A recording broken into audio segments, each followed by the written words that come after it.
തൃശൂരിൽ കാട്ടാന ആക്രമണത്തിൽ ഒരാൾ കൊല്ലപ്പെട്ടു. പ്രഭാകരനാണ് മരിച്ചത്. കാട്ടിൽ വനവിഭവങ്ങൾ ശേഖരിക്കാൻ പോയപ്പോൾ കാട്ടാനെ ആക്രമിക്കുകയായിരുന്നു. വിവരങ്ങളുമായി ശരത് തോങ്ങല്ലൂർ ഞങ്ങളുടെ പ്രതിനിധി ചേരുന്നു. ശരത്ത്, എങ്ങനെയായിരുന്നു സംഭവം? എന്തൊക്കെയാണ് ഇപ്പോഴത്തെ അവസ്ഥ?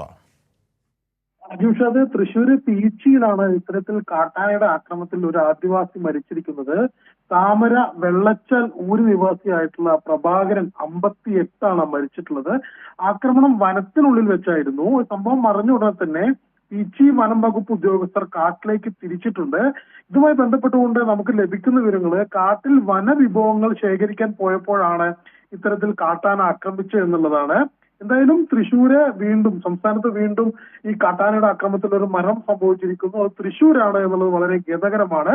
ഇപ്പോൾ നിലവിലെ വിവരം അനുസരിച്ച് ഈ താമര വെള്ളച്ചാൽ ഊര് നിവാസിയായിട്ടുള്ള പ്രഭാകരനാണ് മരിച്ചിട്ടുള്ളത്. ഇന്ന് പുലർച്ചെയാണ് സംഭവം. എന്നാൽ ഇത് സംബന്ധിച്ച് കൃത്യമായ സമയം നമുക്ക് അറിവായിട്ടില്ല. കൂടുതൽ വിവരങ്ങൾ പ്രദേശത്ത് നിന്ന് ലഭിക്കേണ്ടതുണ്ട് അജിംഷാദ്. പക്ഷെ കാട്ടിനുള്ളിലാണല്ലേ ശരത്ത്? കാട്ടിനുള്ളിലാണ് സംഭവം അല്ലേ? തീർച്ചയായിട്ടും കാട്ടിനുള്ളിൽ വെച്ചിട്ടാണ് ആക്രമണം ഉണ്ടായിട്ടുള്ളത്. ഇത് വനവിഭവങ്ങൾ ശേഖരിക്കാൻ പോയിട്ടുള്ള താമര വെള്ളച്ചാൽ ഊരിലെ നിവാസിയാണ് ഇത്തരത്തിൽ കാട്ടാനയുടെ ആക്രമണത്തിൽ കൊല്ലപ്പെട്ടിരിക്കുന്നത് ജിംഷദ്. തീർച്ചയായും ഈ പ്രഭാകരൻ വനവിഭവങ്ങൾ ശേഖരിക്കാനായി കാട്ടിനുള്ളിലേക്ക് പോവുകയായിരുന്നു. ഇത് മരിച്ചത് ഏത് സമയത്താണെന്ന് വ്യക്തമല്ല. പക്ഷേ ഈ ആനയുടെ ഭീഷണി ആ പ്രദേശത്തുണ്ടോ ഇപ്പോഴും? എന്താണ് ഫോറസ്റ്റ് അധികൃതർ നൽകുന്ന സൂചനകൾ? സ്വാഭാവികമായിട്ടും വനമേഖലയോട് ചേർന്ന പ്രദേശമാണ്. അതിൻ്റെതായിട്ടുള്ള സ്വാഭാവികമായിട്ടുള്ള ഭീഷണികളുണ്ട്. എന്നാൽ ഇതുമായി ബന്ധപ്പെട്ടുകൊണ്ട് സ്ഥിരമായിട്ട് അവിടെ ഏതെങ്കിലും ആനയുടെ ഭാഗത്ത് നിന്ന് ഇത്തരത്തിൽ ആക്രമണം ഉണ്ടാകുന്നതായിട്ട് ഇതുവരെ വാർത്തകളൊന്നും വന്നിട്ടില്ല, അല്ലെങ്കിൽ വിവരങ്ങളൊന്നും ലഭ്യമായിട്ടില്ല.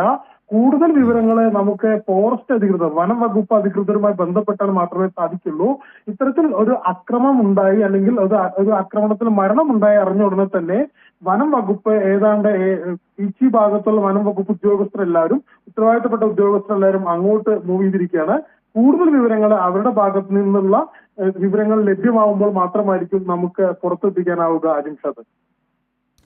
തീർച്ചയായും ഈ ആന ചവിട്ടിക്കുന്ന നിലയിൽ വനത്തിനുള്ളിൽ കണ്ടെത്തുകയായിരുന്നു അല്ലേ പ്രഭാകരനെ, ശരത്ത്? തീർച്ചയായിട്ടും കാട്ടാന ആക്രമണത്തിൽ മരിച്ചു എന്നതാണ് നമുക്ക് ലഭ്യമായിട്ടുള്ള വിവരം. അത് ചവിട്ടിക്കൊന്നതാണോ കുത്തിക്കൊന്നതാണോ എന്ന കാര്യത്തിനകത്ത് വ്യക്തതക്കുറവുണ്ട്. നമുക്കതുമായി ബന്ധപ്പെട്ടുകൊണ്ട് കുറച്ചുകൂടി സ്ഥിരീകരണങ്ങൾ ആവശ്യമുണ്ട്. ഇപ്പോൾ നമുക്ക് ലഭ്യമായ വിവരം അനുസരിച്ച് കാട്ടാന ആക്രമണത്തിൽ ഈ പ്രഭാകരൻ കൊല്ലപ്പെട്ടു എന്ന വിവരമാണ് നമുക്ക് ലഭിക്കുന്നത് അജിംഷാദ്. ശരി ശരത്ത്. തൃശ്ശൂരിൽ കാട്ടാനാക്രമണത്തിൽ ഒരാൾ കൂടി കൊല്ലപ്പെട്ടു. വനത്തിനുള്ളിലാണ് സംഭവം. വെള്ളച്ചാലിൽ ആണ് സംഭവം. പ്രഭാകരൻ, ആദിവാസി ഊരിലെ പ്രഭാകരനാണ് മരിച്ചത്. കാട്ടിൽ വനവിഭവങ്ങൾ ശേഖരിക്കാൻ പോയപ്പോഴാണ് കാട്ടാനയുടെ ആക്രമണം ഉണ്ടായതിൻ്റെ വിവരങ്ങളാണ് ശരത് തോങ്ങല്ലൂർ നൽകിയത്.